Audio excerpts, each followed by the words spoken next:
Welcome to Saturday morning on bike racing on Out Mercy. I'm Phil Lovett and this is my quest to win any cycling race on Zwift. Now today I'm focusing on the deadlifts in the gym, and I'm also going to do a demonstration because the deadlift is your go-to exercise in terms of building power, strength and size. So feet shoulder width apart, toes pointing slightly out, standing tall, deep breaths in, feel the core, chest up, shoulders back, trying to get the tension here in the lats. We then grab the bar, overhand grip, and we take the slack out the bar. Arms just outside the legs. And then we kind of bring our hips up a little bit to create the tension here through the hamstring. Get the core nice and tight, and then we're ready to start the movement. And we start the movement by rocking forwards a little bit, and then bring ourselves onto our heels and bring the chest up and the bum down a little bit, and that creates the nice straight back. And when we start the movement, we just push the floor away from ourselves with our feet, like this.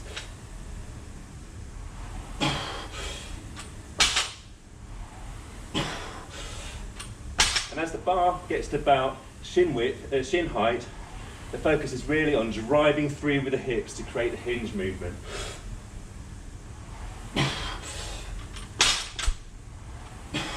at the top of the movement, we want to stand up straight and take a deep breath in, and we don't overextend, i.e. lean back, because that places too much pressure on the lower back.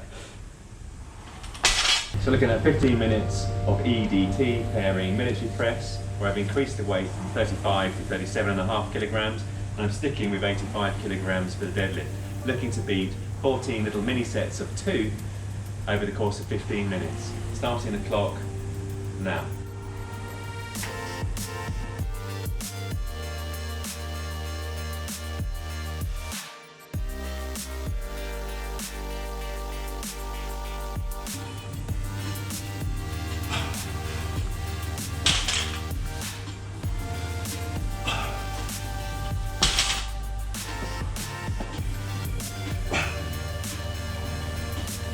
Much better.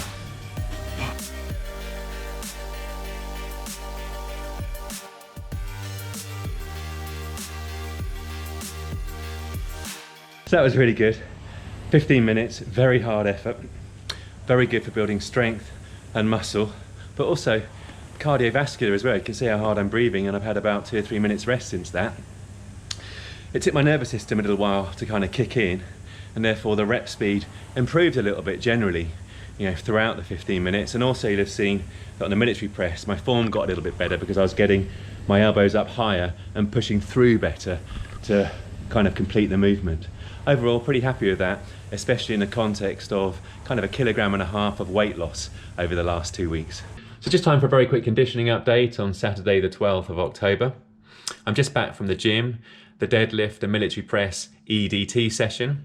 And first thing this morning I weighed in at 64.8 kilograms, and that compares to just over 66 kilograms dehydrated first thing in the morning unclothed when I started this mini fat loss phase. And that in turn compares to 67 kilograms when I had my body fat tested at 11.5% in Napa when I was on holiday. So taking stock of the positives. Firstly, I'm happy with the amount of weight loss. Secondly, my strength in the gym has either been maintained or I've had slight improvements. And also, in terms of my bike training, I'm very happy with the small amounts of progression I've had on the 40/20s and the over-unders. Certainly, my power to weight has been improving in training. And that all translates to probably a conclusion that it's mainly body fat that I've been losing rather than muscle. And always, I personally want to preserve muscle because I believe that muscle is integral to good athletic performance, but also prevention of injury. And another nice little benefit is the fact that the definition is improving. And as always, the light is coming in from the side here, and that is beneficial in terms of showing off the definition, as is twisting your body to the side like I'm doing now. It's a good selfie trick. So here's the gratuitous ab shot.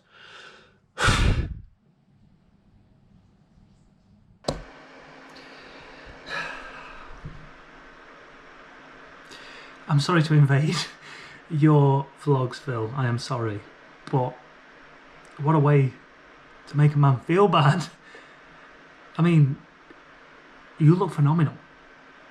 I think there's no doubt in that. But when I'm having to edit these videos and remind myself that I'm just not in your space, man, Hey, listen, amazing effort, amazing work, and you, by having to edit these videos, I have definitely been inspired to sort myself out. So I appreciate everything you're doing in these videos, Phil, and hopefully everybody else watching this will do the same and take note, take inspiration, take motivation out of what you're doing on these videos and better ourselves. So thank you so much, and again, apologies for raiding your vlog. Anyway, back to it. Additionally, I've been enjoying my eating. I've never felt deprived. I've always felt full, not hungry, and that's another good sign. However, turning to the more neutral factors, I'm starting to look a little bit gaunt, and I'm okay with that, but certainly when I'm clothed, I do look probably a little bit underfed, in all honesty. And also, probably of more importance to me, well, certainly of more importance to me, is the fact that in my racing, my power to weight really hasn't been improving. I'm stuck at kind of 4 to 4.2 watts a kilogram, whether the race is 40 minutes or whether the race is 1.5 hours.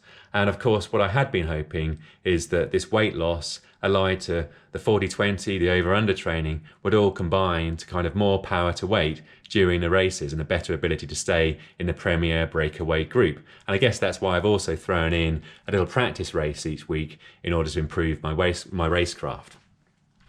Turning to the more negative factors, I've certainly noticed that over the last 5 days, I've been waking up at dead on 4 a.m.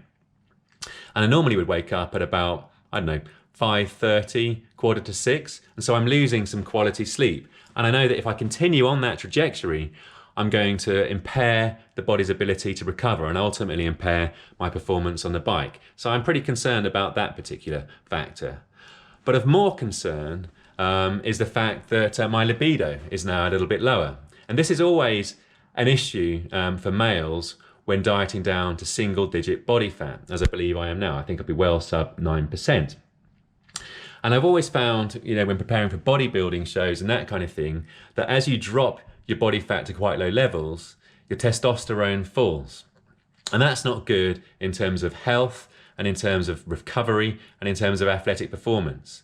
And so I'm quite concerned about that. And it's similar for females who are on a fat loss phase. As they drop down to low body weight, their hormonal environment gets impacted adversely, but in a different kind of way. So I'm going to take stock of all of that and probably change things up a little bit. So I've had a little think about things and I've made my decision. And this channel really is about health and fitness and having fun, not obsession. So I've decided that rather than try and continue this weight loss phase and get down to 64 kilograms and race at 65, I'm now going to try and maintain in order to sustain a racing weight of 66 kilograms, which will be a help.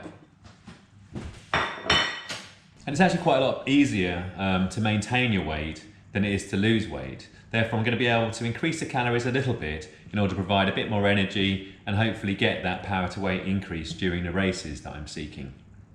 Also, I think I probably did cut my calories a little bit too much in order to kind of prove the point that it's easy to manipulate your weight by altering your food intake a little bit. By dropping out the peanut butter in a post-workout bagel and obviously my snack pre-bed, i.e. the Bayona with peanut butter and jam on it, I reckon I lost 400 calories.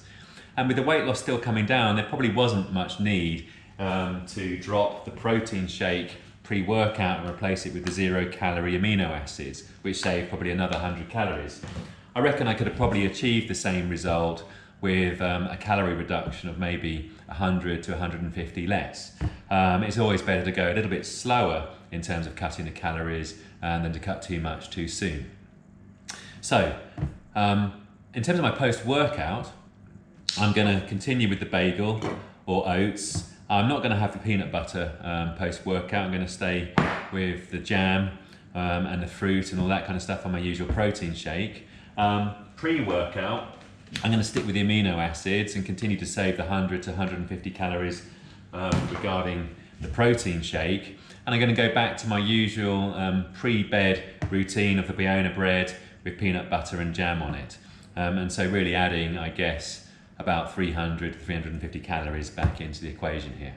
So to summarize, at the end of a fat loss phase, don't binge. Try and sustain the really good eating habits that you got into during that period of body fat reduction. i.e. focus on foods that are dense in good quality macronutrients, i.e. proteins, slow digesting carbohydrates, and good quality fats, i.e. omega-3 fats. Foods that are dense in minerals and vitamins. Foods that are enjoyable and filling, but will also fuel our training. And gradually add in a couple of different food components to each meal, or an extra little snack or something like that. Bleed those calories in gradually and assess the impact on the scale. Assess the impact on your hormonal environment and assess the impact on your athletic performance, and make little adjustments as required. As ever, none of this is advice. You do whatever it is that you want to do, but whoever you are and whatever you do, please remember to live, thrive, and subscribe.